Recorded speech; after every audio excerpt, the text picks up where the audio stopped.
It seems that South Africa's alignment with the BRICS alliance has finally sparked a reaction from one of the most controversial figures in modern politics, Donald Trump. And this time, it's not just talk, it's action, it's policy, and it comes with real consequences. Donald Trump has officially slapped harsh tariffs on all BRICS nations. And while the decision affects every member, it seems South Africa is feeling it the most. Trump's reasoning? A so-called lack of reciprocity in trade. But that's not the whole story. There's something much deeper going on here. And it all starts with BRICS. To understand how we got here, we need to go back to 2009, when the original BRIC alliance was formed, made up of Brazil, Russia, India, and China. These were large emerging economies with a shared goal to rebalance global power and move away from a US-dominated world order. Then in 2010, South Africa joined the group. It became the S in BRICS, and its presence brought the African continent into the fold. At the time, South Africa's inclusion was seen as both symbolic and strategic, offering the bloc access to Africa's growing markets and mineral wealth. The alliance wasn't just economic, it was political, and that's what made the West uncomfortable. The BRICS nations have been clear about their goals. They want to promote a multipolar world, one not controlled by the US or the West, build their own financial institutions, like the New Development Bank, move away from dependence on the US dollar in global trade, and push back against Western military and economic dominance.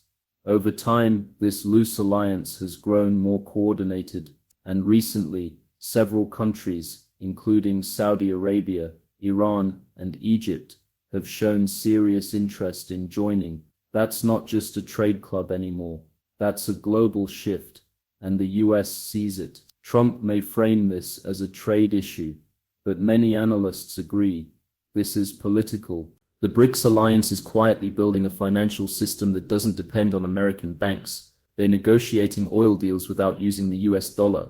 They're setting up infrastructure banks outside of IMF control. From Washington's point of view, this threatens the very thing that has allowed America to remain a global superpower economic influence. So when Trump says he's imposing tariffs for fairness, it's hard not to see the bigger picture.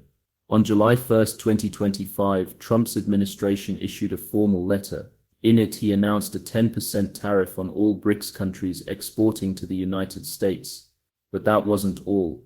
South Africa was singled out with an additional 30% tariff, citing a failure to uphold what Trump called reciprocal trade standards. That's a total of 40% in tariffs on South African exports.